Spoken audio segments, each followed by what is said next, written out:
The drawing-room of Hartley House shimmered with warmth and splendour, a brilliant contrast to the cold autumn rain, tracing delicate rivulets down the tall window panes.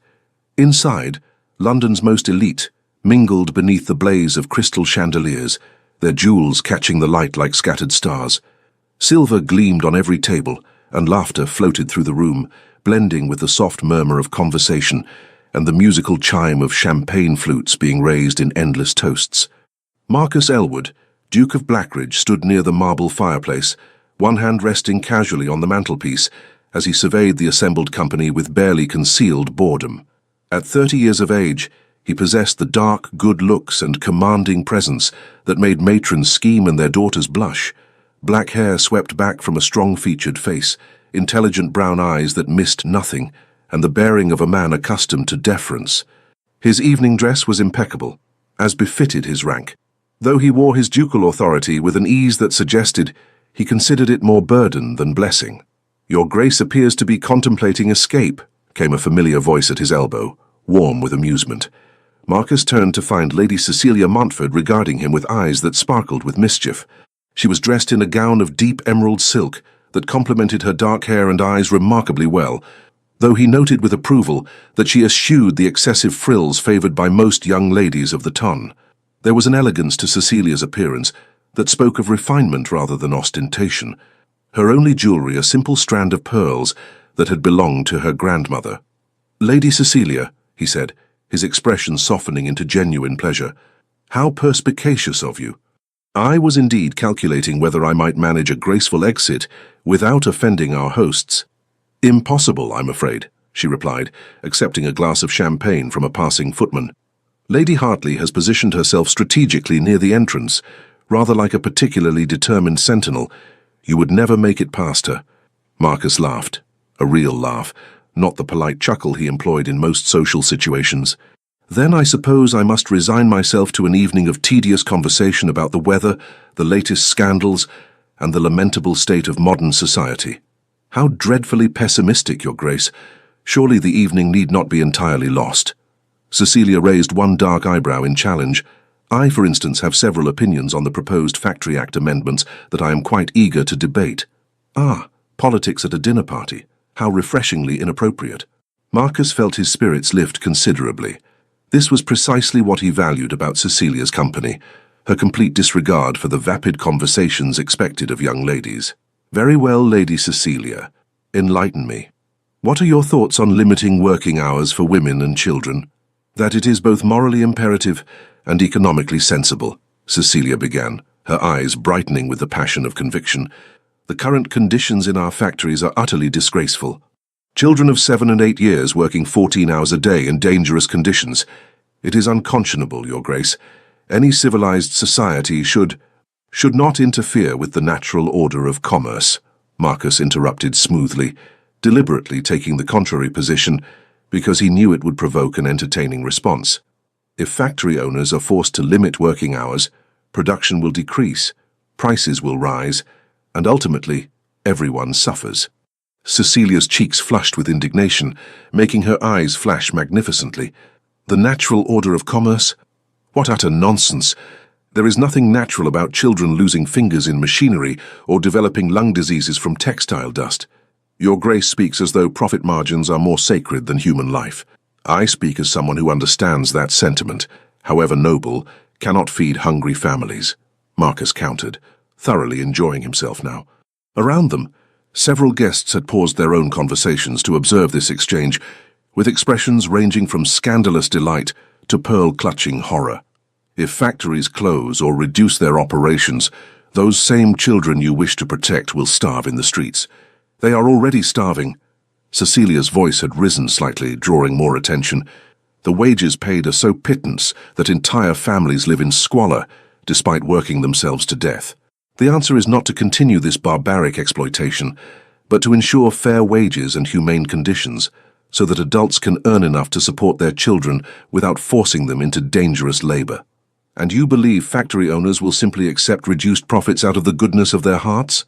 Marcus was aware that his enjoyment of this debate was perhaps unseemly, but Cecilia's passionate conviction was utterly captivating. Most young ladies of his acquaintance would have wilted under his opposition. Cecilia seemed only to grow more animated. "I believe Parliament can and should compel them to do so through legislation," Cecilia declared firmly. "That is precisely the purpose of government, to protect those who cannot protect themselves. The weak and vulnerable deserve our protection, not our exploitation." "How charmingly idealistic," Marcus smiled, deliberately condescending in his tone, because he knew it would incite her further. "You speak as though the world operates on principles of fairness and compassion rather than competition and survival. I speak as someone who believes we are capable of being better than our basest instincts." Cecilia set down her champagne glass with more force than strictly necessary. "Just because cruelty and exploitation exist does not mean we must accept them as inevitable. We have the power to choose justice over profit, compassion over cruelty. That you refuse to see this, Your Grace, suggests a rather disturbing lack of moral imagination." Several nearby guests gasped audibly at this direct criticism of a duke. Marcus felt a surge of admiration, and something else he did not care to examine too closely, at her fearlessness. Cecilia never tempered her words or her convictions, even when speaking to someone of his rank and influence. "Moral imagination," he repeated, his smile widening. "My dear Lady Cecilia, you wound me. I assure you my imagination is perfectly functional. I simply prefer to ground my opinions in reality rather than idealistic fantasy." "Your reality is the comfortable reality of privilege," Cecilia shot back, her dark eyes blazing. "When one has never known hunger or desperation, it is remarkably easy to dismiss the suffering of those who have. I suggest, Your Grace, that before you speak so dismissively of protecting vulnerable children, you actually visit one of these factories and witness the conditions for yourself. And I suggest, Lady Cecilia, that before you advocate for legislation that could destroy entire industries and throw thousands out of work, you consider the unintended consequences of well-meaning but naive intervention." They stood facing each other, both breathing rather more quickly than the conversation warranted, the air between them crackling with intellectual and, though neither would have acknowledged it, emotional energy. Marcus was acutely aware that every eye in the drawing room was now fixed upon them, that their hostess was making agitated movements suggestive of imminent intervention, and that he should probably diffuse this situation before scandal erupted.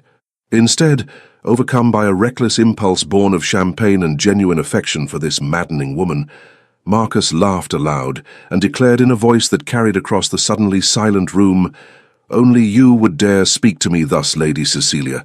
This is precisely why you would make an excellent wife for me. Someone to challenge my thinking and keep me honest. What say you? Will you marry me?" The words hung in the air, shocking in their unexpectedness. Marcus had meant them as a jest, a way to acknowledge both their spirited debate and the absurdity of their public disagreement. But even as the words left his lips, he recognized his mistake. Cecilia's expression transformed instantly. The fierce debater disappeared, replaced by a woman whose eyes suddenly shone with joy and disbelief. Her hand flew to her throat, fingers trembling against her pearls. She faltered, then smiled with such radiant happiness that Marcus felt his stomach drop. "I thought you would never ask, finally." The drawing room erupted into chaos. Lady Hartley shrieked with delight. Several young ladies burst into tears, whether of joy or disappointment, Marcus could not determine. Cecilia's father, the Earl of Montfort, a distinguished gentleman with silver threading through his dark hair, surged forward from across the room, his weathered face breaking into an enormous smile. "Your Grace." Lord Montfort clasped Marcus's hand in both of his own, pumping it vigorously. "I had hoped, but I dared not presume. This is wonderful news, absolutely wonderful. Cecilia, my dear girl, I am delighted." Marcus opened his mouth to explain, to clarify that this was all a terrible misunderstanding, but the words would not come. How could he, before this assembly of society's most prominent members, announce that his proposal had been merely a joke? How could he humiliate Cecilia so publicly, revealing that her joyful acceptance was based on a cruel misunderstanding? Cecilia had moved to her father's side, her face still glowing with happiness. She glanced at Marcus, and in her eyes he saw something that made his chest constrict painfully. Not just joy, but hope.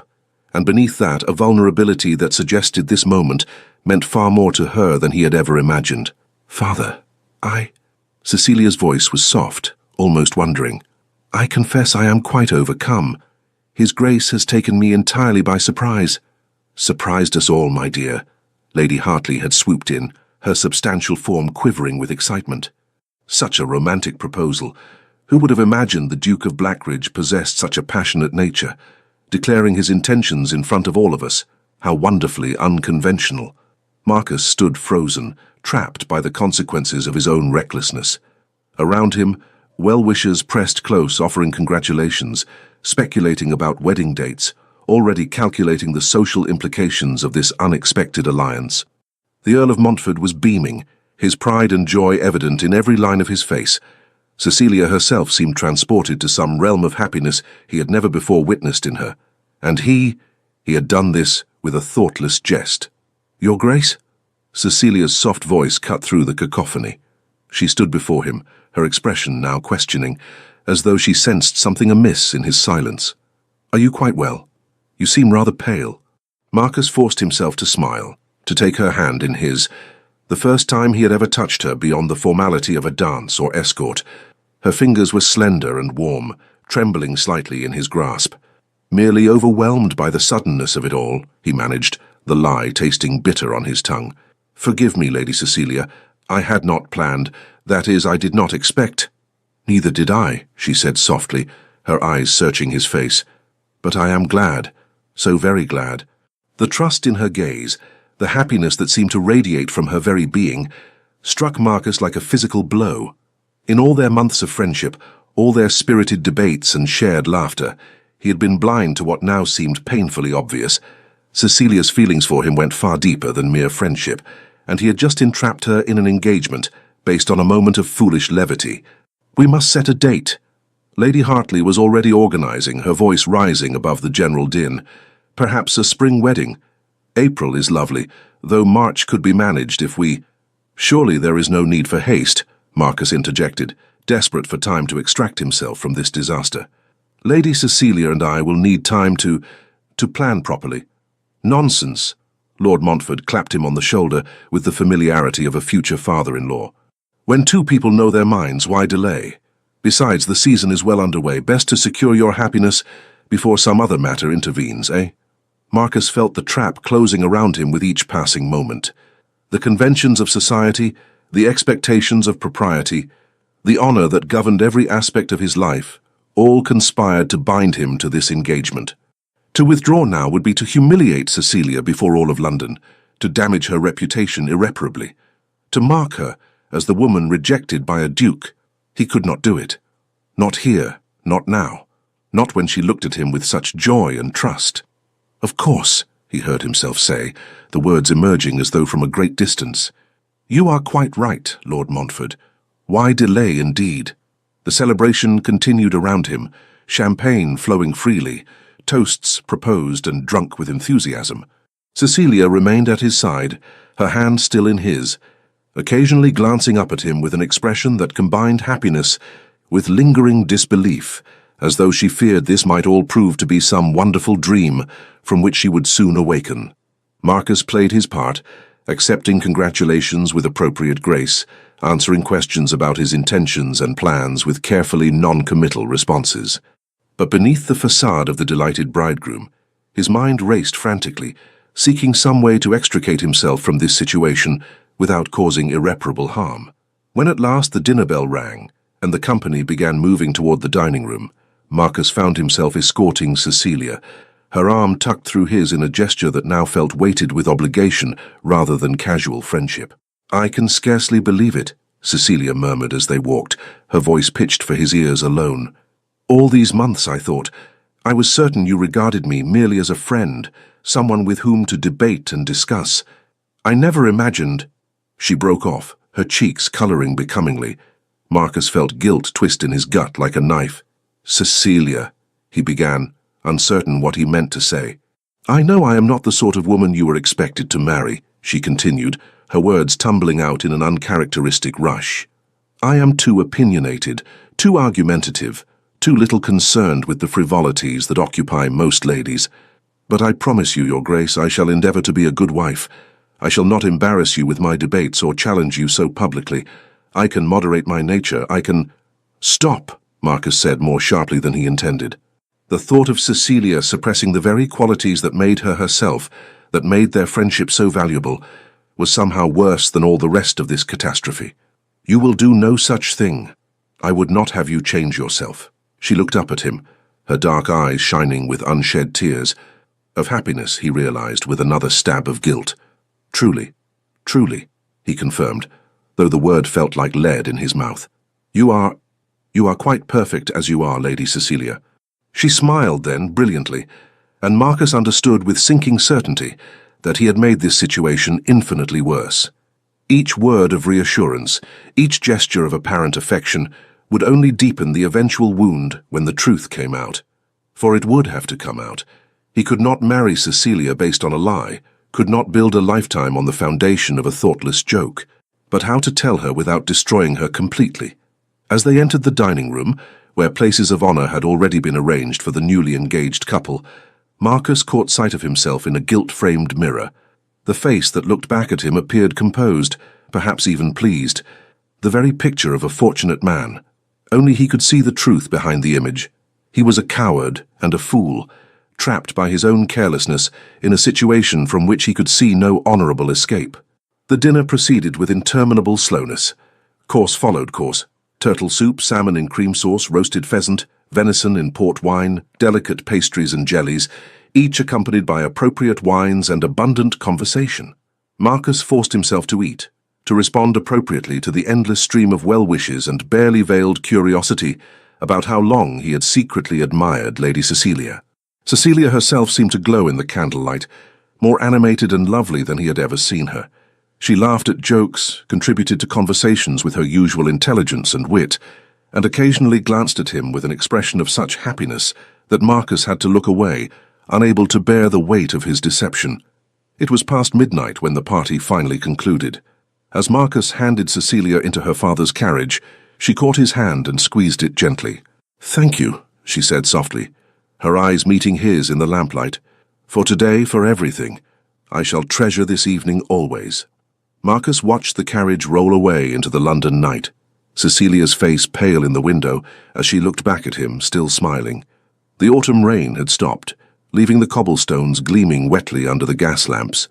The air smelled of coal smoke and damp earth, and somewhere in the distance a clock struck the hour.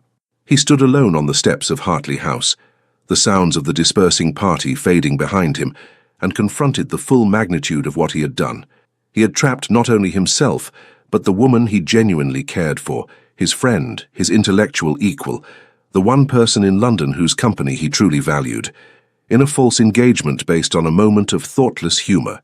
And with every passing hour, with every congratulation and celebration, the trap drew tighter, making the eventual revelation of the truth more impossible, more devastating. "What have I done?" Marcus whispered into the empty night, but the darkness offered no answer, only the echo of his own guilt and the memory of Cecilia's trusting, joyful smile. Marcus spent a sleepless night pacing the Persian carpets of his study in Blackridge House, a whiskey decanter, his only companion as the hours crawled toward dawn. The room was lined with books, philosophy, history, political treatises, testaments to a mind that valued logic and reason above all else. Yet tonight those faculties seemed to have abandoned him entirely. He had considered, briefly, writing to Cecilia immediately to clarify the misunderstanding. But even as he sat at his desk, pen in hand, he found himself unable to form the words. How did one explain such a thing in writing? "Dear Lady Cecilia, regarding my proposal last evening, I must inform you that it was merely a jest, and your acceptance has created an unfortunate complication." No, the very thought made him feel ill.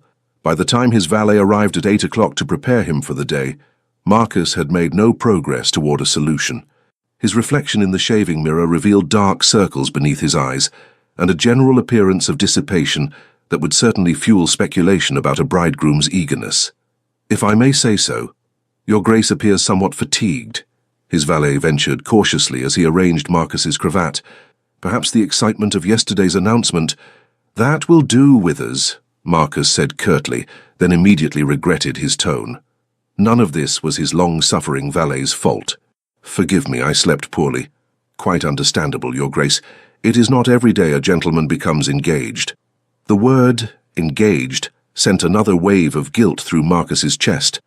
By now, news of the betrothal would have spread throughout London like wildfire. The morning newspapers would likely carry announcements. Cecilia's friends would be calling to congratulate her. Her modiste would already be considering designs for a wedding gown, and all of it based on his reckless stupidity. A knock at his chamber door interrupted these grim thoughts.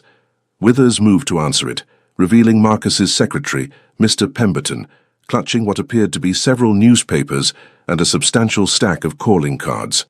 "Forgive the intrusion, Your Grace, but the Morning Post has brought rather a lot of correspondence." Pemberton's expression suggested he was trying very hard not to appear amused. Congratulations from various members of the Ton, invitations to celebratory dinners, and, he gestured to the newspapers, the announcement has appeared in the Times, the Morning Post, and the London Gazette. Marcus closed his eyes briefly. Of course it had. Lord Montfort would have wasted no time in making the engagement official and public, securing his daughter's advantageous match before any possibility of the Duke changing his mind. Which, ironically, was precisely what Marcus needed to do. "Very well," he said, accepting the newspapers with a heavy sense of inevitability. "I shall review them in my study. Please inform callers that I am not at home today." "All callers, Your Grace, even—" Pemberton hesitated. "Even the Earl of Montfort. His card is here, and he indicated that he wished to discuss settlements with you at your earliest convenience." Settlements. The formal financial arrangements that would precede the marriage. Another step deeper into this quagmire. "Especially Lord Montfort," Marcus said firmly. "I require time to put my affairs in order before such discussions." It was cowardly, he knew, but he could not face Cecilia's father, a good man whom Marcus genuinely respected, while this deception remained unresolved. He needed to speak with Cecilia first, to find some way to explain without utterly destroying her. But how?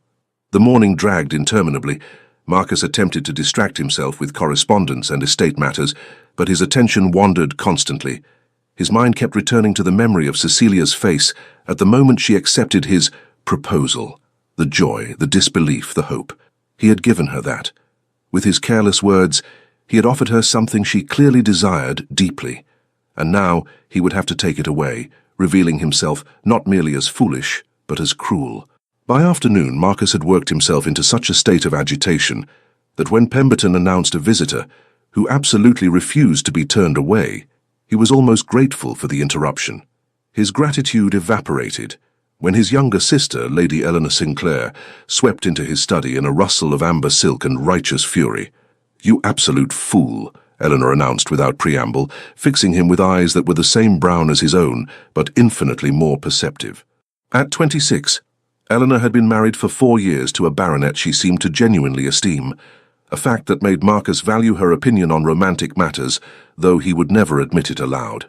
"Good afternoon to you as well, sister dear," Marcus said wearily, gesturing toward a chair.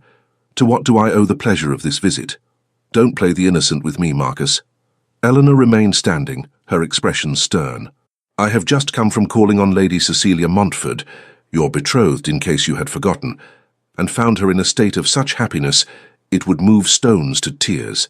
She spoke of you with such affection, such genuine joy at the prospect of becoming your wife, that I felt physically ill with the knowledge of what you have done." Marcus felt his stomach drop. "She told you? That you proposed to her at the Hartley dinner as a jest?"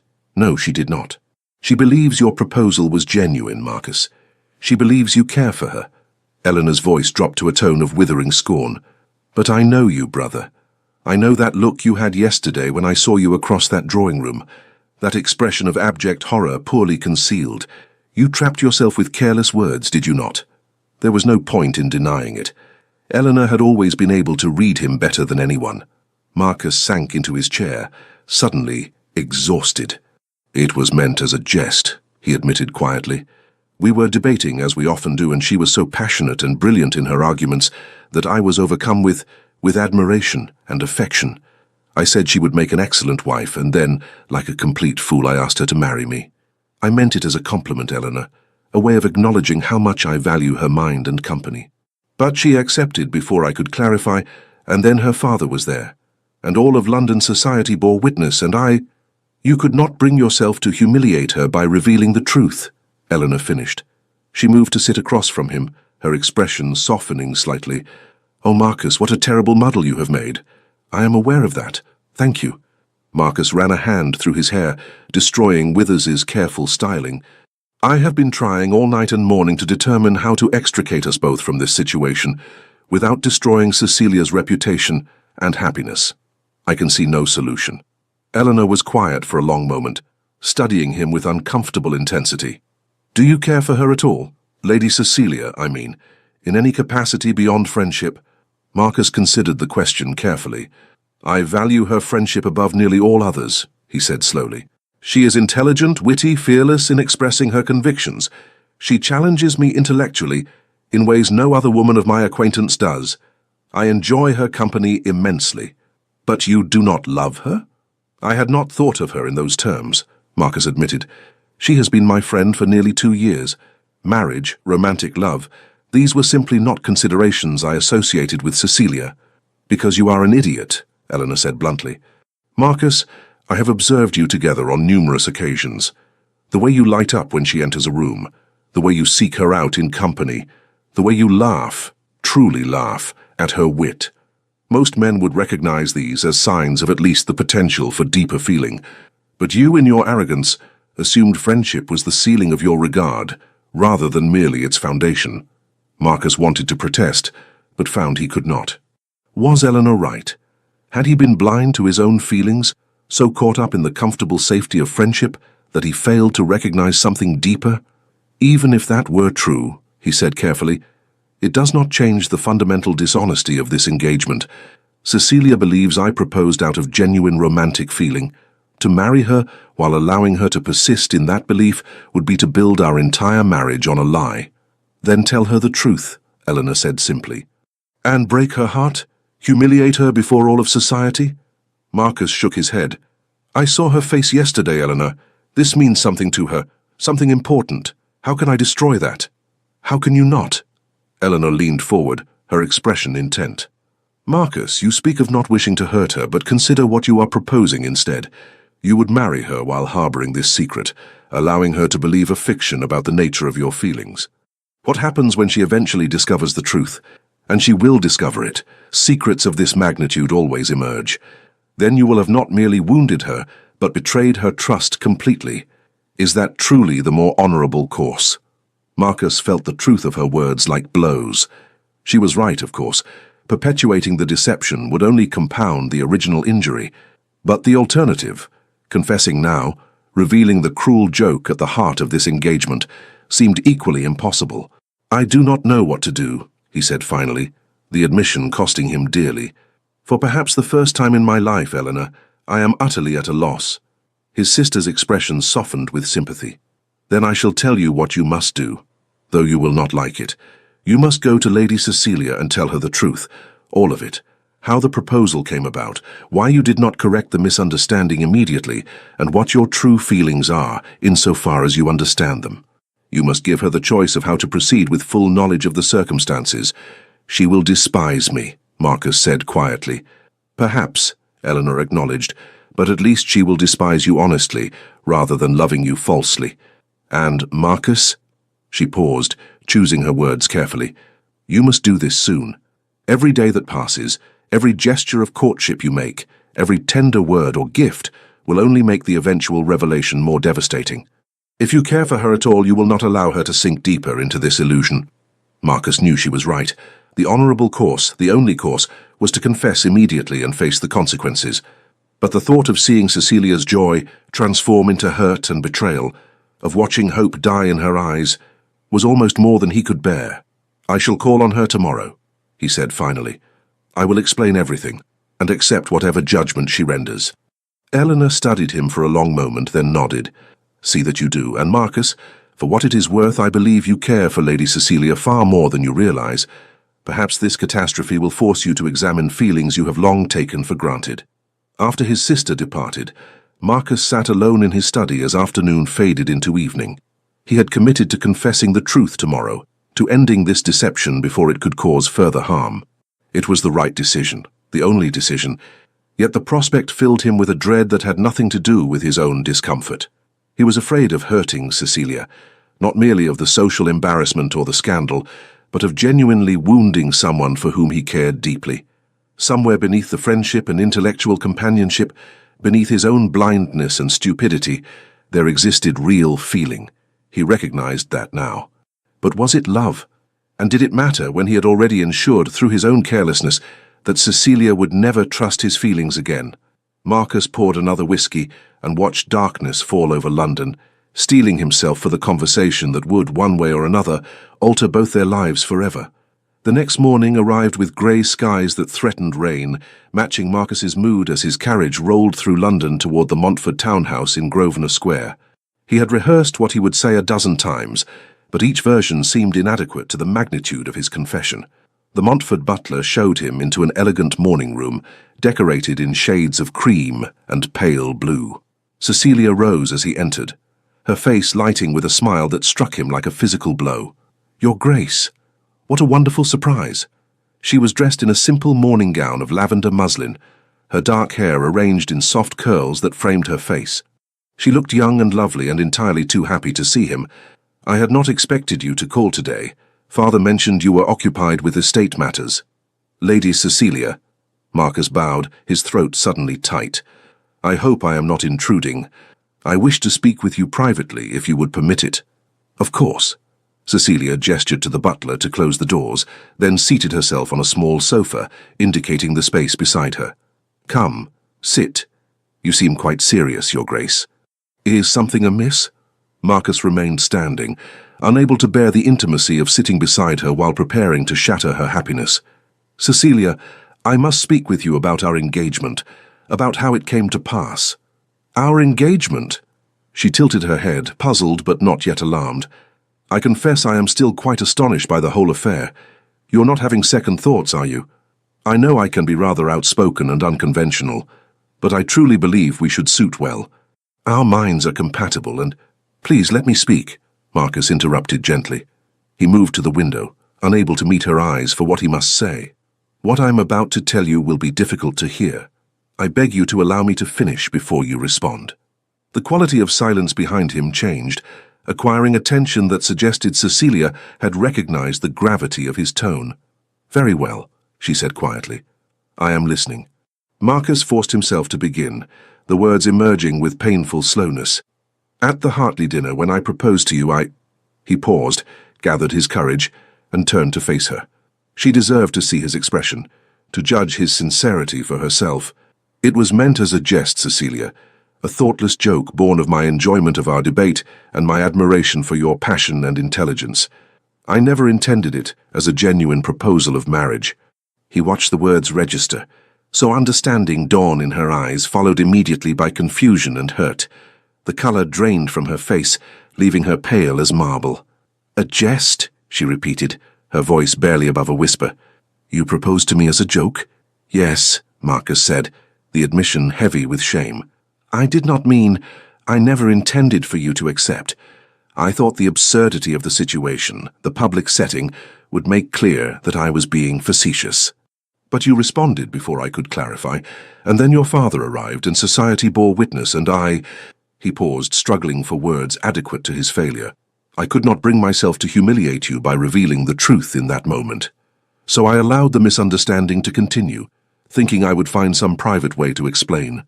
But with each passing hour the deception only deepened, and now you come to tell me the truth," Cecilia finished, her voice remarkably steady, though her hands trembled in her lap. "How very noble of you, Your Grace." The coldness in her tone, the formal address after so long using his Christian name in private conversation, cut deeper than any accusation could have. "I know my behavior has been reprehensible," Marcus said desperately. "I know there is no excuse for such carelessness, for allowing you to believe—" He broke off, unable to continue under the weight of her gaze. Cecilia rose slowly, her movements careful, controlled. "Let me see if I understand correctly. You found our debate so amusing that you jokingly proposed marriage, never imagining I might accept such an offer from you. When I did accept, with joy, with genuine happiness at the prospect of becoming your wife, you realized you had made a terrible mistake, but could not bring yourself to correct it immediately. So instead, you allowed me to spend 2 days believing myself beloved, permitted my father to announce our engagement to all of society, and let me plan a future that you had no intention of honoring." Her voice remained calm, unnaturally so, as though she feared that showing emotion would shatter her completely. "Is that an accurate summary of events?" "Yes," Marcus said wretchedly. "Cecilia, I am—" "Do not." She held up one hand, stopping him. "Do not apologize. Do not tell me you never meant to hurt me. Your intentions are irrelevant compared to the reality of what you have done." "You have every right to be angry," Marcus began, but Cecilia laughed, a harsh, bitter sound utterly unlike her usual warm mirth. "Angry? Oh, Your Grace, anger would be a mercy. What I feel is humiliation so profound I can scarcely draw breath. Do you know what I told my friends yesterday? How I described your proposal? I said it was romantic, that you had declared your feelings before all of London because you could no longer contain them. I wept with joy, Marcus. I actually wept because the man I had admired for 2 years, the man whose friendship I treasured above all others, had finally seen me as something more than a convenient debating partner. Each word struck Marcus like a lash. "You cared for me," he said, understanding finally dawning with terrible clarity. "Truly cared for me beyond mere friendship." "Of course I cared for you." Cecilia's composure finally cracked, tears spilling down her cheeks, though her voice remained steady. "Did you think I spent all those hours in your company, sought your opinions, valued your friendship simply to pass the time? I have been in love with you for months, Marcus. Desperately, foolishly in love, with a man who apparently viewed me as little more than an entertaining companion, with whom to practice his wit." The confession hung between them, raw and painful. Marcus felt something twist in his chest, grief, perhaps, or recognition of something precious destroyed before he had even recognized its existence. "I never viewed you as merely entertainment," he said hoarsely. "Cecilia, you are my dearest friend. I value your mind, your spirit, your courage more than I can express.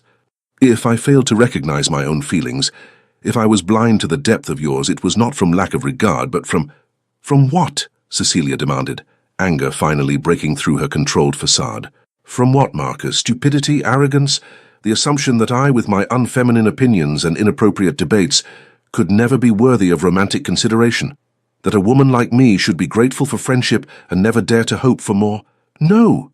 Marcus crossed the room without thinking, desperate to make her understand. "It was none of those things. I simply never allowed myself to consider you in that light because I valued our friendship too highly to risk it.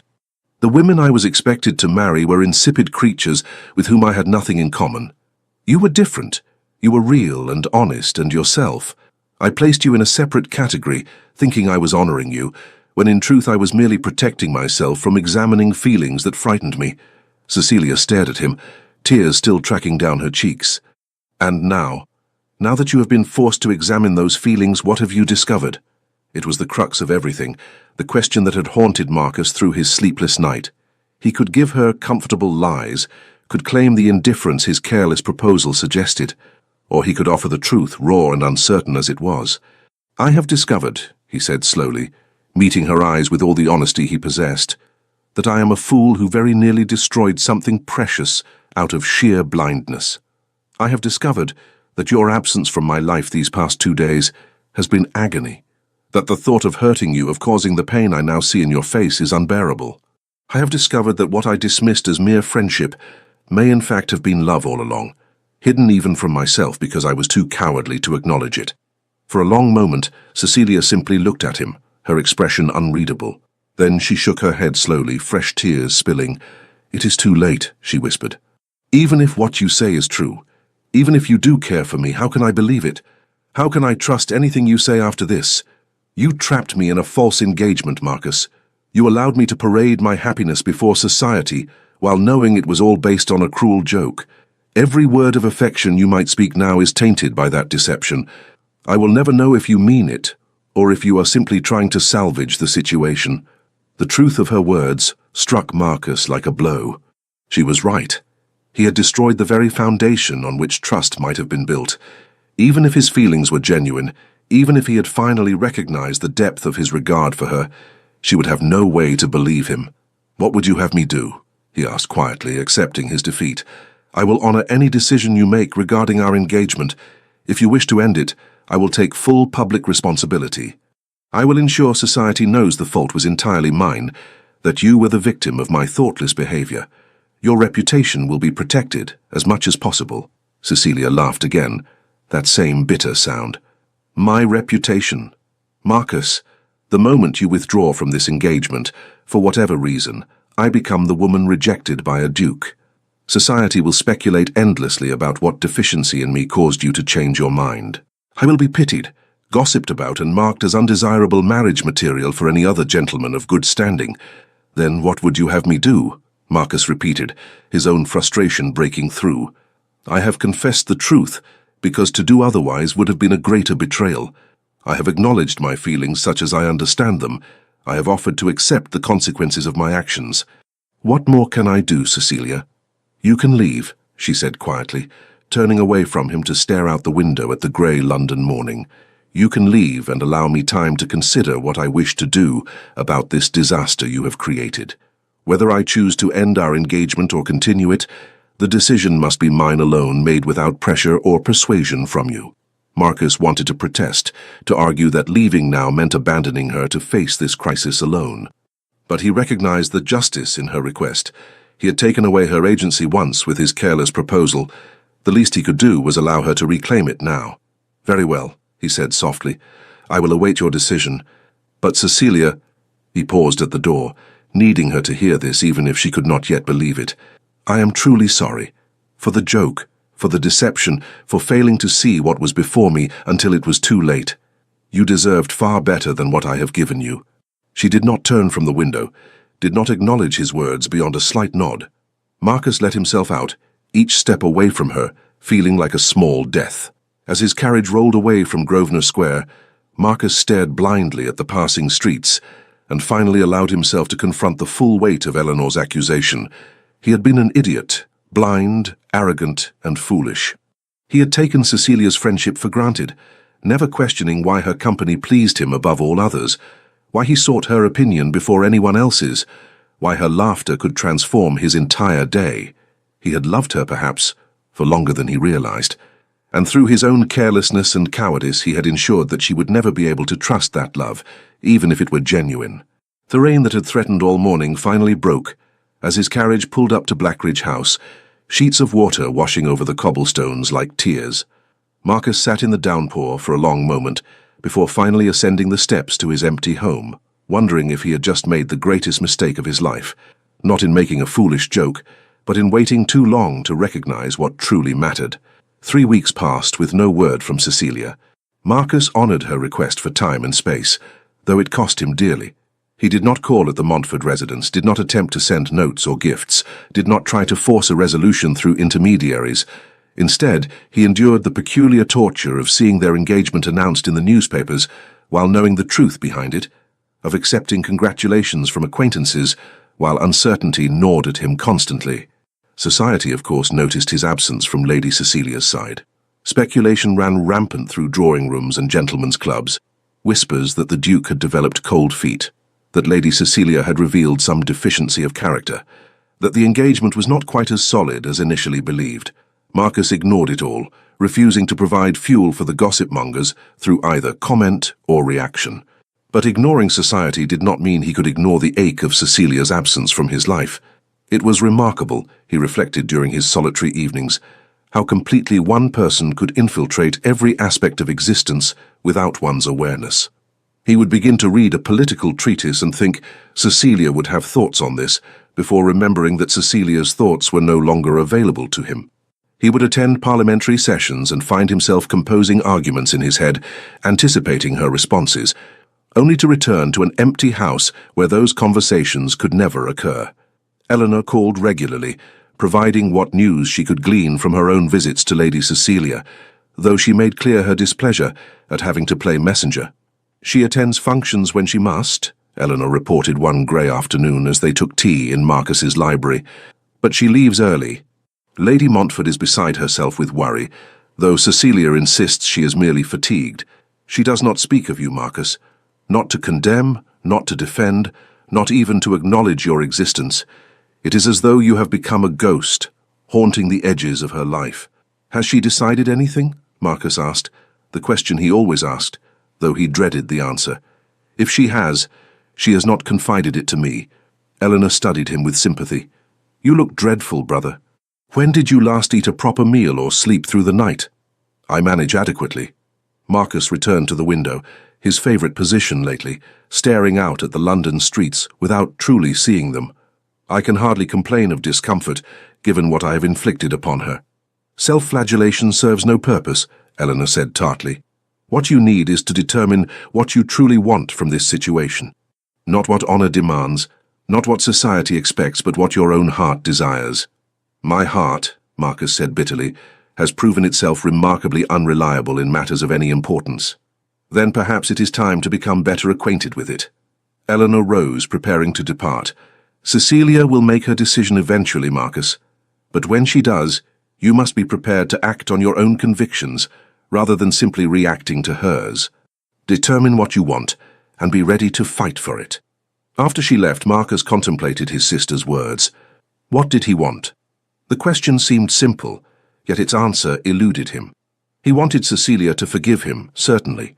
He wanted to restore the friendship they had shared, the easy companionship and intellectual exchange. But was that all? The memory of her tear-stained face haunted him. "I have been in love with you for months, Marcus. Desperately, foolishly in love. Love." The word that had terrified him for so long, that he had avoided considering in relation to Cecilia, because acknowledging it would have required action, vulnerability, risk. But what was he risking now? He had already lost her friendship through his cowardice. He had already wounded her through his blindness. What remained to fear? That night, unable to sleep, Marcus finally allowed himself to examine his feelings with complete honesty. He loved Cecilia, not merely as a friend, not simply as an intellectual companion, but with the full depth of romantic attachment he had so carefully avoided acknowledging. He loved her wit and her passion, her fearlessness and her compassion. He loved the way she challenged him, provoked him, made him think beyond his comfortable assumptions.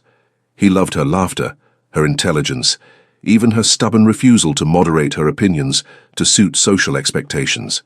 He loved her, and through his own foolishness he had destroyed any chance of her believing it. The recognition brought not relief, but a deeper ache. What use was understanding his feelings when he had forfeited the right to express them, when any declaration now would sound like manipulation or desperate salvage rather than genuine sentiment? Morning found him still awake, staring at the dying fire in his grate, wrestling with impossible questions. He had made such a muddle of everything, the proposal, the confession, the aftermath. Every choice had been wrong, or at least wrongly timed. How did one recover from such comprehensive failure? The answer came not through logic, but through memory. He recalled their first meeting at a parliamentary wives' tea that Cecilia had been attending with her stepmother.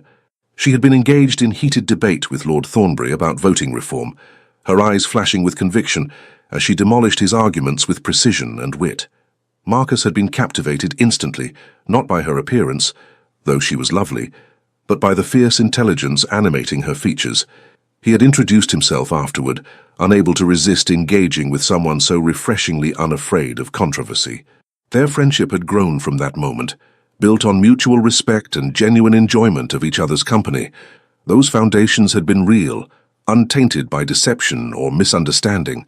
Perhaps, Marcus thought as dawn light began filtering through his windows, those foundations could be rebuilt. Not through grand gestures or passionate declarations, but through the same slow accumulation of trust and respect that had created their friendship in the first place. If Cecilia chose to continue their engagement, and that remained a significant if, perhaps he could prove his sincerity through consistency rather than words, through showing rather than telling. It was a fragile hope, but it was hope nonetheless. The answer came on a Tuesday morning in the form of Lord Montfort himself, appearing at Blackridge House with an expression that suggested the visit was as uncomfortable for him as it would undoubtedly prove for Marcus. "Your Grace," Montfort said stiffly once they were closeted in Marcus's study, "I apologize for calling without notice, but circumstances require immediate discussion." Marcus's stomach dropped. "Has Lady Cecilia made a decision regarding our engagement?" "She has." Montfort's weathered face was difficult to read. "She wishes to continue with the betrothal and proceed toward marriage. However," he paused, clearly struggling with what he must say next. "However, she has made clear to me that certain difficulties have arisen between you." She would not elaborate on their nature, but she has requested that the engagement period be extended to allow more time for preparation. The wedding will not take place until late spring at the earliest. Relief and confusion warred within Marcus. She was continuing the engagement, but under what terms? What understanding? "I see," he said carefully. "Did Lady Cecilia indicate any other preferences regarding the arrangement?" Montford's expression grew even more uncomfortable. "She specified that she expects a courtship period during which you will demonstrate," he consulted a note, "appropriate attention and regard consistent with genuine affection. I confess, Your Grace, I am puzzled by this stipulation. Is there some reason my daughter doubts your affection?" The question hung heavy in the air. Marcus could lie, could claim simple premarital nerves or some other innocuous explanation, but Montfort deserved better than further deception. "There has been a misunderstanding between us," Marcus said carefully, "regarding the nature of my original proposal. Lady Cecilia has reason to question the sincerity of my regard, and she is giving me opportunity to demonstrate it through my actions rather than my words. I believe this is an entirely reasonable request." Montfort studied him for a long moment, his shrewd eyes seeing more than Marcus would have preferred. "I see," he said finally. "Then I trust, Your Grace, that you will rise to this challenge. My daughter is extraordinarily dear to me. If you harbour doubts about this union, now is the time to voice them. I would rather dissolve the engagement now than watch Cecilia enter an unhappy marriage." "I have no doubts," Marcus said firmly, surprised by the certainty in his own voice. "I will meet Lady Cecilia's expectations and prove myself worthy of her regard. You have my word." "Then we shall proceed." Montford's expression softened slightly. "I hope, for both your sakes, that this difficulty can be resolved. Cecilia has been not herself lately. I would see her happy again." After Montfort departed, Marcus sat alone with this unexpected development. Cecilia was giving him a chance. Not forgiveness, not trust, but opportunity. She would continue the engagement, allow him proximity, but she would make him earn every scrap of her regard. It was more than he deserved, and less than he wanted, but it was something. He would not waste it. His first opportunity came that evening at the Pemberton soiree, one of the season's major social events. Marcus arrived deliberately late, knowing Cecilia would already be in attendance. He spotted her across the crowded ballroom, dressed in sapphire silk that made her dark eyes seem even more luminous. She was speaking with a young gentleman Marcus vaguely recognized as Lord James Ashford, and her laugh, that warm, genuine laugh he had not heard in weeks, struck him like a blow. She had laughed for Ashford, but not for him. The recognition stung, but Marcus forced himself to observe rather than react. Cecilia was beautiful when she laughed, her whole face transforming with joy. That he had stolen that joy through his carelessness was perhaps his greatest crime. He approached carefully, not wishing to startle her. "Lady Cecilia." "Lord Ashford." Cecilia's expression shuttered instantly upon seeing him, the laughter dying from her eyes. "Your Grace," she said with perfect politeness and complete emotional distance. "How unexpected to see you here." "I could not miss the opportunity to see you," Marcus said quietly, pitching his voice for her ears alone. "It has been too long." 3 weeks, Cecilia said coolly. "Hardly an eternity, though I understand time passes differently for some than others." Lord Ashford, clearly sensing undercurrents beyond his understanding, made his excuses and withdrew. Marcus seized the opportunity to step closer, though he maintained proper distance. "I received your decision through your father," he said. "Thank you for giving me this chance." "Do not thank me yet," Cecilia replied, her dark eyes meeting his with unsettling directness. "I have not forgiven you, Marcus. I have merely decided that dissolving our engagement would cause more harm than continuing it, to both of our reputations and to my father's satisfaction. But this is a business arrangement now, not a love match. You wished to avoid marriage based on false sentiment. Consider your wish granted." The words were knives, each one finding its mark. "Is that truly what you want?" Marcus asked softly. "A marriage in name only, built on obligation rather than affection?" "What I wanted is no longer relevant," Cecilia said, her composure never wavering. "You made certain of that when you revealed the foundations of this engagement. Now I will settle for what is practical and socially advantageous. Surely you, with your logical mind and realistic expectations, can appreciate that approach." She was using his own words against him, the arguments he had made during their debates about emotion versus reason. Marcus recognized the tactic, even as it wounded him. "I was wrong," he said simply. "About many things, but especially about the relationship between logic and feeling. I thought I was being reasonable by dismissing romantic sentiment. I failed to recognize that some things, some people, transcend mere reason." Cecilia's expression flickered. Surprise, perhaps, or hurt, or both. "Pretty words," she said, her voice hardening. "But words are cheap, Your Grace. Anyone can claim affection after being caught in a cruel joke. I require proof, not poetry." "Then proof you shall have," Marcus promised. "Whatever you need from me, whatever demonstration of sincerity you require, I will provide it. Only tell me what will convince you." "I will tell you nothing," Cecilia said firmly. "This is not an examination where I provide the answers in advance. You must determine for yourself what genuine regard looks like, what real courtship entails. If you cannot do that without instruction, then you prove my point, that your feelings are hollow performance rather than authentic sentiment." It was a test, Marcus realized, one without clear parameters or known endpoints. She would judge his every action, every word, every gesture against some standard she would not articulate. He would be forced to act from genuine feeling rather than calculated strategy. It was brilliant and terrifying. "I understand," he said quietly. "Then I shall endeavor to prove myself worthy of you, Cecilia, in whatever way I can." "Lady Cecilia," she corrected sharply. "We are no longer on terms of such familiarity, Your Grace. Propriety must be observed." The formal address hurt more than all the rest. They had been Marcus and Cecilia in private for over a year. To be relegated back to titles and distance was to lose something precious that might never be recovered. "As you wish," he said, accepting yet another punishment for his failures. "Lady Cecilia." She nodded, then turned away to rejoin the other guests, leaving Marcus alone with the recognition that this would be infinitely harder than he had imagined. Cecilia would give him no assistance, no encouragement, no sign that his efforts were effective. He would have to navigate entirely by instinct and hope, trying to reach someone who had armored herself against him. But as he watched her move through the ballroom, graceful and guarded, Marcus felt something solidify within him. He had made a catastrophic mistake, yes.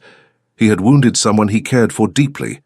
But he would not compound that mistake by giving up, or by offering anything less than his complete, genuine effort at redemption. Cecilia deserved his best. Finally, belatedly, he would give it to her. The courtship that followed was unlike anything Marcus had experienced or imagined. He called at the Montford residence daily, always properly chaperoned, bringing flowers that Cecilia accepted with polite thanks and no visible pleasure. He escorted her to exhibitions and concerts, where she maintained perfect propriety and emotional distance. He engaged her in conversation on topics he knew interested her, only to receive responses that were intelligent but impersonal, as though she was speaking to an acquaintance rather than her betrothed. Lord Ashford called often as well, Marcus noted with growing unease, and Cecilia seemed to enjoy his company far more than Marcus's, laughing at his jokes, engaging with his observations, showing the warmth and animation she denied Marcus. Whether she did this deliberately to wound him, or whether Ashford simply pleased her more, Marcus could not determine. But watching another man make Cecilia smile while his own presence only brought guardedness was its own form of torture. "You are losing her," Eleanor observed after encountering them at a gallery showing, where Cecilia had stood with Ashford viewing paintings while Marcus trailed behind like an unwanted shadow. "She is moving on, Marcus. Can you not see it?" "I see it," Marcus said grimly. "But what would you have me do? I cannot force her feelings. I can only continue demonstrating mine and hope that eventually she will believe them genuine." "Then demonstrate them more effectively," Eleanor urged. "Grand gestures, brother. Declarations. Show her through action that she matters more to you than pride or propriety." But what grand gesture could penetrate Cecilia's armor? What declaration could she not dismiss as calculated performance? Marcus found himself paralyzed between the need to prove his sincerity and the fear that any attempt to do so would only confirm her belief that he was playing a role rather than revealing genuine feeling. The breakthrough came unexpectedly. At yet another society function, the Carlisle ball notable primarily for the excessive heat produced by too many people in too small a space. Marcus had been standing near the refreshment table, watching Cecilia dance with Lord Ashford for the third time that evening, when he overheard a conversation that made his blood run cold. "Poor Duke of Blackridge," Lady Pembroke was saying to her companion, her voice carrying clearly over the music. Trapped by his own careless words into an engagement with a woman entirely unsuitable for his station. One can hardly blame him for looking so miserable at these events. She is pretty enough, her companion replied, but far too opinionated for a duchess. Can you imagine Lady Cecilia presiding over Blackridge House? She would alienate half of society with her forward views within a month. I heard, Lady Pembroke continued, lowering her voice conspiratorially but not enough, that he only proposed as a jest, and she deliberately trapped him by accepting publicly before he could clarify. Quite calculating of her, really, though one supposes she had little other prospect of such an advantageous match given her unfortunate temperament. Marcus moved before conscious thought intervened, crossing to the gossiping women with an expression that made them blanch. "Ladies," he said, his voice dangerously quiet, "I could not help but overhear your fascinating discussion of my private affairs. Allow me to clarify several points. First, I proposed to Lady Cecilia because I recognized in her something I had been too blind to see earlier, a woman of extraordinary intelligence, compassion, and strength of character. Second, far from being trapped, I count myself extraordinarily fortunate that she accepted me. Third, if you or anyone else in this ballroom suggests again that Lady Cecilia is anything less than entirely worthy of becoming Duchess of Blackridge, you will discover precisely how unpleasant I can make your remaining time in society. Do I make myself clear?" Lady Pembroke had gone quite pale. "Your Grace, we meant no disrespect." "Then I suggest you endeavour more successfully in that aim," Marcus said coldly. "Now, if you will excuse me, I have more pleasant company to attend to." He turned away, dismissing them completely, and crossed the ballroom toward where Cecilia had just finished her dance with Ashford. She watched him approach with her usual guarded expression, but something in his face must have revealed his anger, because her eyes widened slightly. "Is something amiss?" she asked. "Walk with me," Marcus said, offering his arm. It was not a request. Cecilia glanced at her stepmother, received a nod of permission, and allowed Marcus to escort her onto the terrace, where the cool night air provided relief from the oppressive heat inside. Other couples strolled the gardens, but Marcus guided them to a more secluded corner, near a fountain where the sound of water provided privacy. "What has happened?" Cecilia demanded once they were alone. "You look quite fierce." "I overheard Lady Pembroke and her companion discussing us, with speculation that was both cruel and false," Marcus said, anger still simmering in his voice. "They suggested that you trapped me into this engagement through calculation, that you are unsuitable to be my duchess, that I regard you as a burden." Cecilia's expression shuttered. "I see. And this troubles you because it is lies," Marcus said forcefully. "Because they malign you unjustly. Because—" He stopped, realized this was the moment, the opportunity to finally break through her armor or fail completely. He chose truth.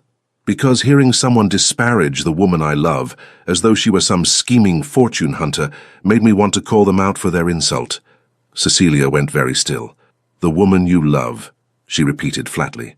"How convenient that you should discover this love, just when my reputation is being questioned.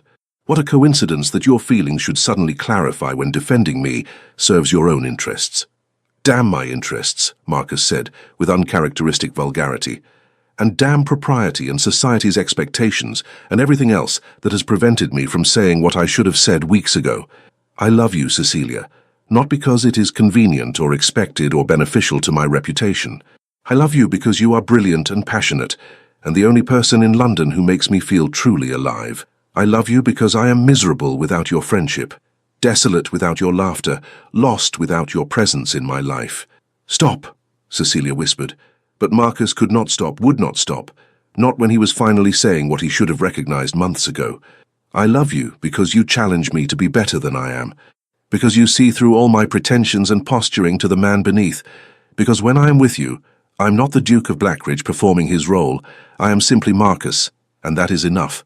I love you because—" "Stop," Cecilia said again, louder this time, tears beginning to stream down her face. "Please, Marcus, stop. I cannot bear this." "Why not?" Marcus stepped closer, desperate now, knowing he was either saving or destroying everything with these words. "Because you do not believe me. Because you think this is another performance. Then tell me what I must do, Cecilia. Tell me what proof you require, and I will provide it. I will shout my love from the rooftops of every building in London, if that would convince you. I will dissolve Parliament and reform every factory in England, if that would prove my regard. Tell me what you need. I need... Cecilia's voice broke. I need to believe that you mean this. That you are not simply saying what you think I wish to hear because gossips are threatening your precious reputation. I need... She turned away, one hand pressed to her mouth, shoulders shaking with suppressed sobs. Marcus acted on pure instinct, drawing her into his arms despite propriety, despite the possibility that someone might see, despite everything except the need to comfort her. Then believe this, he said softly against her hair, breathing in the familiar scent of lavender that he had missed so desperately. I am a fool who very nearly destroyed the best thing in his life through blindness and cowardice. But I see you now, Cecilia. I see you and I love you, and I will spend the rest of my life proving it if you will only give me the chance. For a long moment, Cecilia remained rigid in his embrace, as though she could not decide whether to accept or reject this comfort. Then, slowly, she softened against him, allowing herself to be held, her tears soaking into his coat. I want to believe you, she whispered. I want so desperately to believe you, Marcus. But I am terrified that if I do, if I let myself hope again, you will wound me even more deeply than before. I know, Marcus said, tightening his arms around her. I know, and I have no one to blame but myself for that fear. All I can offer is time and consistency. Let me prove through my actions what my words alone cannot convey. Let me show you, day after day, that my love is real and constant and worthy of your trust. Cecilia pulled back slightly, searching his face with red-rimmed eyes that held both hope and fear. And if I cannot learn to trust you, if the damage is too great, then I will accept that as the consequence of my own failures, Marcus said honestly. But I will not stop loving you, Cecilia, even if you never return that love, even if you ultimately choose someone else, Lord Ashford perhaps, who makes you laugh without causing you pain. I will still love you. That much, at least, is beyond my control. A small, broken laugh escaped Cecilia. Lord Ashford makes me laugh because he is harmless and uncomplicated and requires nothing of me emotionally. He is safe in a way you have never been, Marcus. You have always affected me too deeply, made me feel too much. That is why your betrayal hurt so terribly, because I cared so much. And now, Marcus asked, hardly daring to breathe, now I am still angry at you, still wounded, still uncertain whether I can trust these feelings you claim. Cecilia touched his face gently, her fingers trembling. But I want to try. Against my better judgment, against all reason and self-protection, I want to give you another chance. I need to give us another chance. Does that make me foolish? It makes you merciful, Marcus said, turning his head to press a kiss to her palm. Far more merciful than I deserve. But I will not waste this gift, Cecilia. I swear to you, I will earn back your trust, your affection, your love, however long it takes. Then we shall see, Cecilia said softly. We shall see if actions truly do speak louder than words. But Marcus, her expression grew serious. No more deceptions, no more performances or calculations. If we are to build something real, it must be founded on complete honesty, even when that honesty is uncomfortable or unflattering. Can you promise me that? I promise, Marcus said solemnly. No more masks, no more pretense. You will have all of me, Cecilia, the good and the deeply flawed. Only please allow me to call you Cecilia again rather than Lady Cecilia. That formality has felt like a wall between us. A genuine smile touched Cecilia's lips for the first time in weeks, small and tentative but real. Very well, Marcus, no more walls, though I make no promises about when or if I shall allow you to kiss me properly rather than merely my hand. I will wait, Marcus said, though the thought of kissing Cecilia properly, of holding her without restraint, without the shadow of his betrayal between them, made his heart ache with longing. I will wait as long as necessary. They stood together on the terrace, the sounds of the ball continuing inside, the fountain singing its endless song beside them. It was not a resolution, Marcus knew.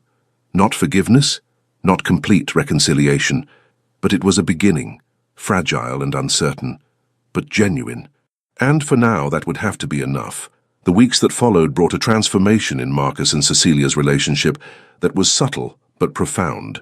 True to his word, Marcus made no grand gestures or elaborate declarations. Instead, He focused on consistency, showing up, paying attention, demonstrating through small daily actions that his regard was genuine and enduring. He called every afternoon at the Montford residence, bringing not expensive gifts but thoughtful tokens. A pamphlet on factory reform he thought would interest her, a newspaper article about women's education in America, a particularly fine lavender sachet when he noticed her previous one had faded. He listened when she spoke, truly listened, not merely waiting for his turn to reply, and remembered the things she told him, referencing them in later conversations to show his attention was genuine. When they attended social functions together, Marcus made no effort to monopolize her time. Instead, he remained available but not oppressive, allowing Cecilia to engage with others while ensuring she knew he was present should she need or want him. He defended her publicly when necessary, cutting off gossip with a look, redirecting conversation when someone made dismissive comments about women's intelligence or capabilities, but without making a show of it. Most importantly, he showed her his own vulnerabilities. He confessed his doubts about parliamentary debates before they occurred. He admitted when he felt out of his depth in social situations. He shared his conflicts about ducal responsibilities and personal desires. He allowed her to see not the polished facade of the Duke of Blackridge, but Marcus, uncertain, flawed, human. Cecilia responded slowly, like a flower opening to sunlight after a long frost. Her guardedness gradually eased. Her smiles became more frequent and genuine. She began seeking him out in crowds, rather than merely accepting his presence. Most tellingly, her laughter returned, not the polite social laughter she produced for others, but her real laugh, warm and unrestrained. One afternoon in early March, as they strolled through Hyde Park with Cecilia's maid trailing at a discreet distance, she suddenly slipped her hand into his arm with a naturalness that suggested she had stopped thinking of the gesture as significant or symbolic. "I have been thinking," she said, her eyes on the path ahead where early daffodils were beginning to emerge, "about what you said on the Carlisle terrace, about loving me because I make you feel alive." Marcus's heart began beating faster, but he kept his voice steady. Every word was true. "I know," Cecilia said quietly. "I believe that now. Not because you have said it repeatedly, but because I see it in how you look at me, how you listen, how you remember small details I mention. Love is not in declarations but in attention, is it not?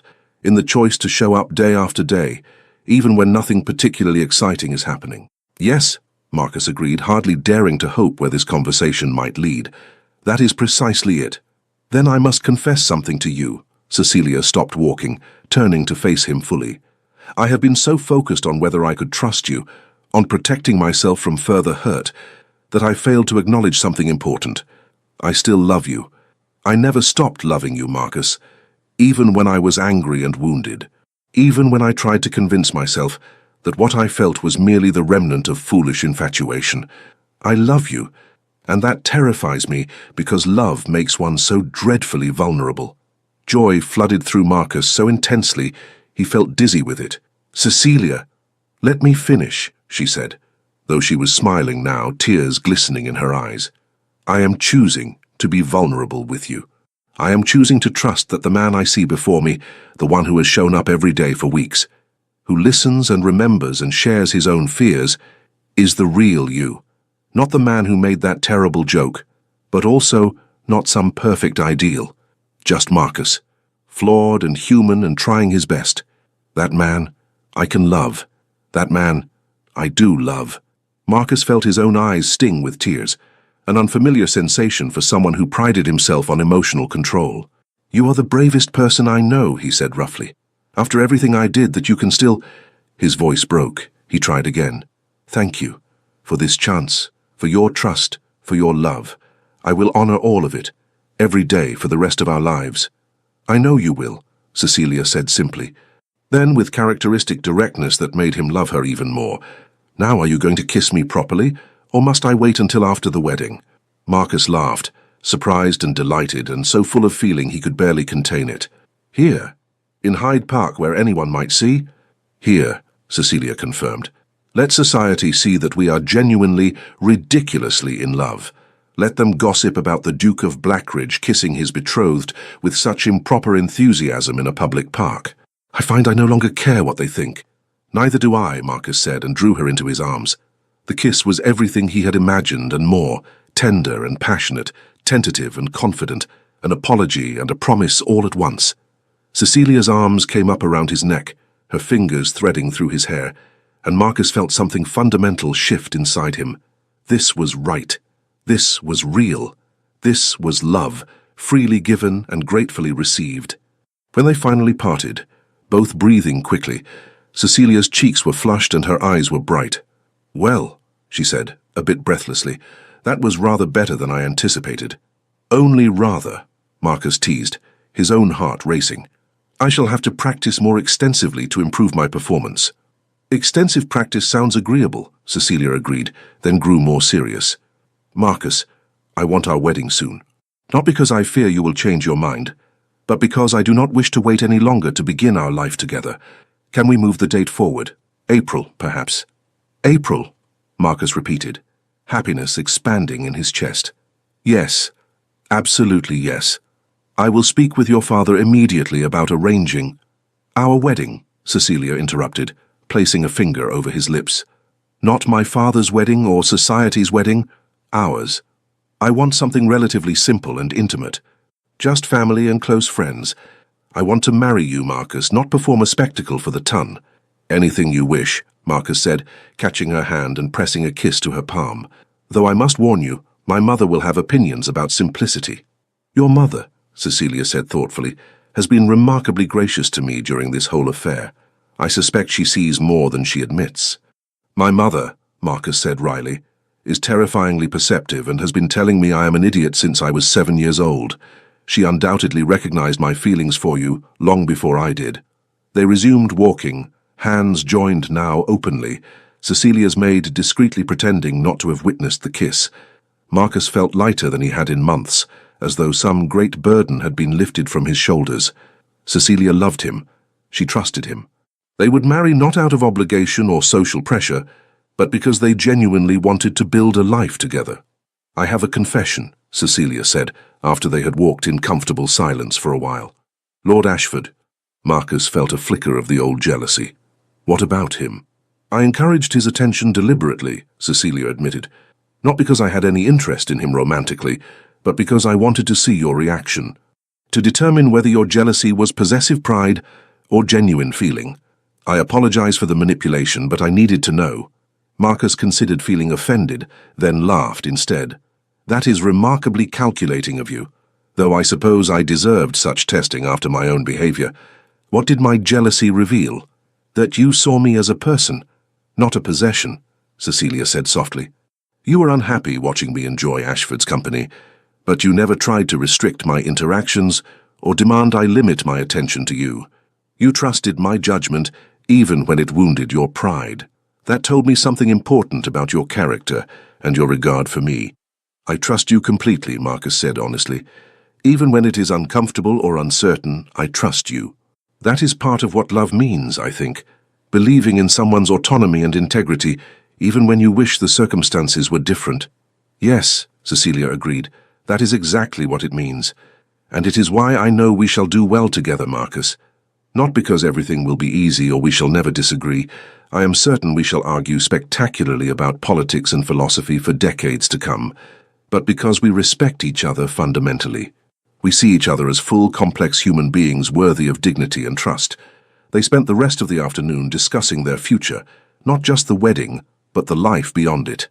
Cecilia expressed her desire to be involved in reform efforts, to use her position as Duchess to advocate for vulnerable children and workers. Marcus shared his own aspirations for his parliamentary work, his hopes of effecting real change through legislation. They spoke of Blackridge Hall, the ducal estate where they would spend much of their time, and how Cecilia might make it truly home.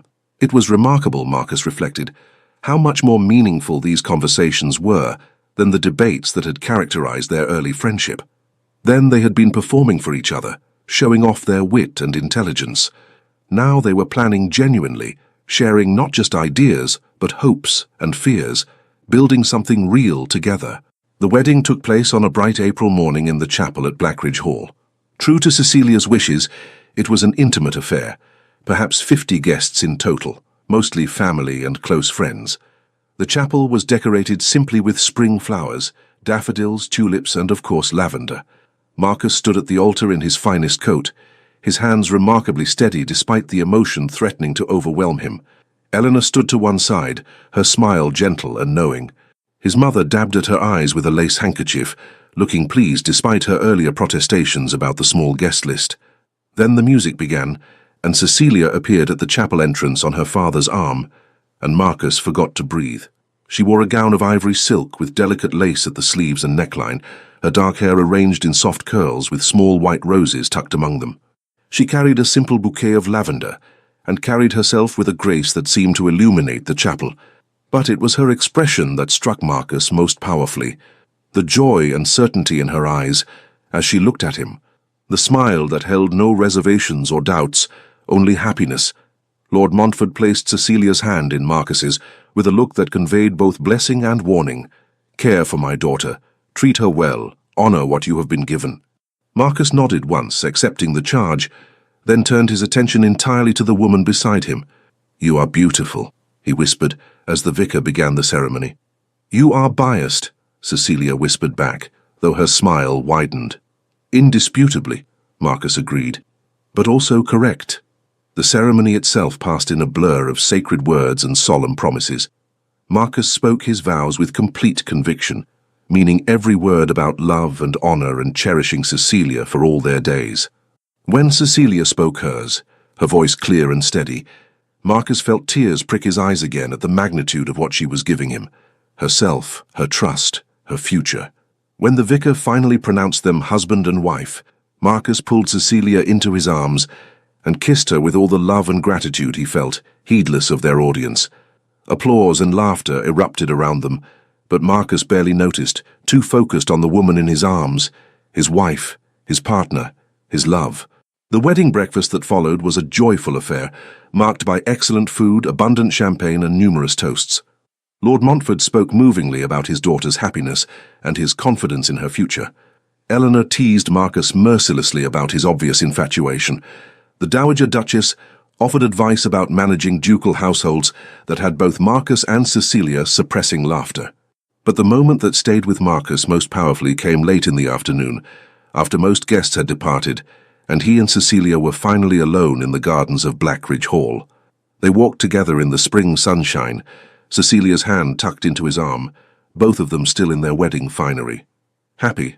Marcus asked, though he could see the answer in every line of her face. "Extraordinarily so," Cecilia confirmed.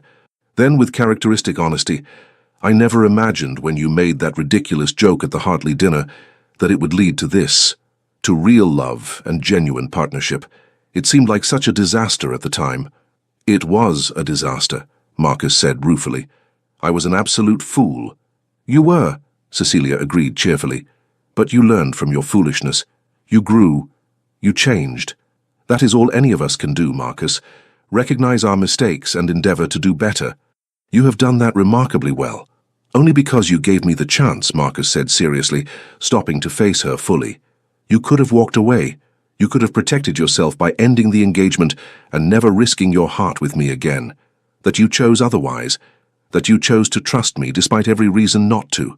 That is the greatest gift I have ever received." "Well," Cecilia said, her eyes sparkling with humor and affection, "someone had to reform you. You are becoming insufferably arrogant, you know. All that ducal authority going to your head. I considered it my civic duty to take you in hand." Marcus laughed, pulling her close. "Then I am grateful for your sense of civic responsibility. Though I must warn you, I shall require regular reminding not to become insufferable again. It is an ongoing struggle." "I shall be vigilant," Cecilia promised. Then, more softly, "I love you, Marcus. Not despite your flaws, but including them.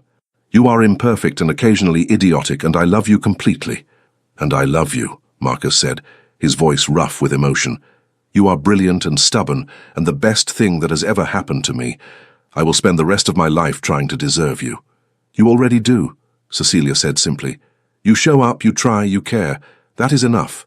That is everything." They kissed again, there in the gardens of their home, as the spring afternoon stretched long and golden around them.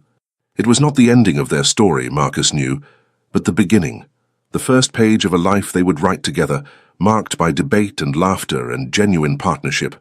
Later, Much later, as evening fell, and they prepared to retire to the ducal apartments that were now their shared sanctuary, Marcus reflected on the journey that had brought them here. From thoughtless joke to genuine love, from betrayal to trust rebuilt, from friendship to passionate partnership, it had been a long and often painful path. But standing with Cecilia at the window of their chamber, watching the stars emerge over Blackridge Hall, Marcus felt only gratitude. Gratitude for her courage in risking her heart again. Gratitude for his own belated recognition of what truly mattered. Gratitude for the chance to build something real and lasting with the woman he loved. "What are you thinking?" Cecilia asked, leaning against him comfortably. "That I am the most fortunate man in England," Marcus said honestly, "and that I very nearly threw away that fortune through my own stupidity. I shall never take you for granted, Cecilia. Not your love, not your presence, not a single moment we have together." "Good," Cecilia said contentedly. "Though you should know, I have every intention of living to a very old age and arguing with you about politics the entire time. You are quite stuck with me, Your Grace." "I can think of no better fate," Marcus said, kissing the top of her head, "except perhaps one thing." "What's that?" "That eventually, not immediately, but eventually, we might have children who inherit your intelligence and passion. I would very much like to watch you be a mother, Cecilia. I think you would be magnificent at it." Cecilia turned in his arms, her expression soft. "And I think you would be an excellent father. Not perfect, certainly, but present and caring and willing to learn. Yes, children. Eventually, but for now." She smiled up at him with an expression that made his heart race. "For now, I would like to simply be your wife. Is that agreeable?" "Entirely agreeable," Marcus said, and drew her close, grateful beyond words for this woman, this love, this life they would build together. 2 years later. The morning sun streamed through the windows of the Blackridge nursery, illuminating a scene of domestic chaos and contentment. Marcus sat on the floor, something that would have horrified him 2 years ago, watching his wife attempt to coax their 11-month-old son, Thomas, to take his first steps. "Come on, darling," Cecilia encouraged, holding out her hands. "Come to Mama. Just a few steps." Thomas, who had inherited his mother's dark hair and his father's brown eyes, regarded her seriously for a moment, then promptly sat down with a decisive thump and began examining his toes instead. "I believe our son has inherited your stubborn nature," Marcus observed, trying not to laugh at Cecilia's exasperated expression. "My stubborn nature." Cecilia turned to give him a look of mock outrage. "He is absolutely your son, Marcus. That expression he just made, that is your I shall do things in my own time, thank you face." "I have no such face," Marcus protested, even as he recognized the truth in her words. Thomas was indeed a perfect combination of both of them, Cecilia's intensity and his own determination, her warmth and his reserve, her intelligence and his logic. "You absolutely do," Cecilia insisted, abandoning her attempts to make Thomas walk in favor of scooping him up for a kiss. "You make it whenever I suggest you should perhaps attend fewer parliamentary sessions and more social events, or whenever Eleanor tells you that your latest speech was too long, or whenever—" "I concede the point," Marcus interrupted, rising from the floor to join them. He looked at his son, an astonishment that still struck him daily, and felt the same overwhelming love he had experienced the moment Thomas was born. "Though I must say, if he has inherited our combined stubbornness, heaven help his future tutors." "And his future wife," Cecilia added with a grin. "Speaking of which, I received a letter from your mother this morning. She is already making subtle inquiries about potential matches for Thomas." "He is not yet a year old," Marcus said, aghast. "I am aware. I told her that we would not be entertaining such discussions until Thomas is at least 3. Cecilia's eyes sparkled with mischief. "She was most put out by my lack of maternal ambition." Marcus laughed, pulling both wife and son into his arms. "You are a terrible daughter-in-law." "I am an excellent daughter-in-law," Cecilia corrected. "I simply refuse to allow your mother to arrange Thomas's entire life before he can even walk. We shall let him choose his own path, make his own mistakes, find his own way, just as we did." "Even if that path leads him to propose to someone as a joke at a dinner party?" Marcus asked wryly. "Even then," Cecilia confirmed. "Though I shall certainly counsel him about clarity in courtship. Perhaps we can spare him some of our more dramatic moments." They stood together in the nursery, sunlight warming them, their son babbling contentedly between them. It was so far from the life Marcus had imagined for himself 2 years ago, the careful, controlled existence he had planned, free from emotional complications or messy entanglements. But it was infinitely better. "I love you," he said quietly, the words still carrying weight despite how often he now spoke them. "Both of you. More than I ever imagined possible." "I love you too," Cecilia replied, rising on her toes to kiss him. "Even when you are being insufferable, which is still rather frequently." "I shall endeavour to be less insufferable," Marcus promised. "Please don't," Cecilia said, smiling against his lips. "I have grown quite fond of your particular brand of insufferability. It keeps life interesting." Thomas chose that moment to grab both their faces, making a sound of imperious demand that suggested he felt he was being neglected. They laughed together, turning their attention to their son, marveling at this small person they had created, this manifestation of their love. Later, after the nurse had taken Thomas for his nap, and Marcus and Cecilia had retreated to the library for their customary afternoon tea, they resumed the political debate they had been conducting for the past week about proposed education reforms. Their voices rose and fell in familiar patterns, argument and counter-argument, passion and logic, the intellectual dance that had first drawn them together. "You are being deliberately obtuse," Cecilia accused, though her eyes were bright with enjoyment. "I am being realistic," Marcus countered. "Your idealism, while admirable, does not account for the practical difficulties of implementation." "Your realism is simply cynicism dressed in pragmatic clothing," Cecilia shot back. They continued in this vein for another hour, thoroughly enjoying themselves, until Cecilia suddenly paused mid-argument and said, "Do you remember when we first met? That tea where I was debating Lord Thornbury?" "Of course," Marcus said. "You demolished his argument so thoroughly that he avoided you at social functions for months afterward." "I was terribly nervous," Cecilia confessed. "I knew you were watching, and I so wanted to impress you. Even then I think I was a little bit in love with you, though I would never have admitted it."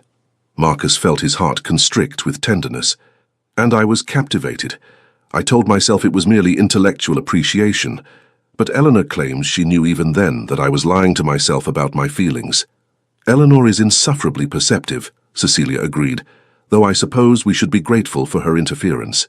If she had not forced you to confront your feelings after that disastrous confession, you might have let pride keep us apart." "True," Marcus acknowledged. He crossed to where Cecilia sat, pulling her to her feet and into his arms. "I was a fool about many things back then. I'm trying very hard not to be a fool anymore." "You are succeeding admirably," Cecilia assured him, "though I do have one complaint about our current arrangement." "What's that?" "We have been married for 2 years and I still win the majority of our debates. You really must improve your argumentation skills, Your Grace. I'm beginning to suspect you sometimes concede points simply to please me." Marcus laughed, delighted as always by her competitive nature. "Guilty as charged. Though in my defense, watching you celebrate your victories with such enthusiasm is its own reward." "Flattery," Cecilia accused, but she was smiling. "Very well. I shall accept your inferior debating skills as evidence of your devotion, but I draw the line at you pretending to lose at chess. That is simply insulting to us both." "I have never pretended to lose at chess," Marcus said indignantly. "You are genuinely better at it than I am." "I know," Cecilia said smugly. "I just wanted to hear you admit it." They spent the rest of the afternoon in comfortable companionship, reading and talking, and simply being together. This, Marcus reflected, was what he had almost lost through his own carelessness. Not just Cecilia's love, but her friendship, her presence, the simple joy of sharing life with someone who understood and challenged and cherished him. As evening fell and they prepared to dress for dinner, a small gathering of close friends they were hosting, Marcus caught Cecilia's reflection in the mirror and was struck anew by his extraordinary fortune. She was beautiful, yes, but more than that she was herself, brilliant and passionate and uncompromising, and his. "What?" Cecilia asked, noticing his stare. "Nothing," Marcus said, though it was everything. "I was simply thinking how grateful I am for that ridiculous joke at the Hartley dinner, for the disaster that became the best thing that ever happened to me." Cecilia's expression softened. She came to stand beside him, taking his hand. "Then I am grateful for it too. For the joke, for the misunderstanding, for the pain that forced us both to confront what we truly felt. All of it led us here, Marcus, to this life, this love, this family we are building together." "Yes," Marcus agreed simply. All of it led us here. And standing together in the soft light of evening, hands joined and hearts aligned, they moved forward into their future. Not perfect, never perfect, but genuine and hard-won and entirely their own. The end. Thank you for staying with us until the end of this story. If you felt your heart race, break and mend again, with Marcus and Cecilia's journey from misunderstanding to true love, you're not alone. We invite you to subscribe, like, comment, and share this video to support our storytelling family. From the bottom of our hearts, your support inspires us to keep bringing you more original love stories, full of passion, redemption, and emotional depth. At the end of this video, we suggest another tale from our channel. Click and let yourself be surprised by more powerful stories just like this one. With love, the legends of the Fall Team.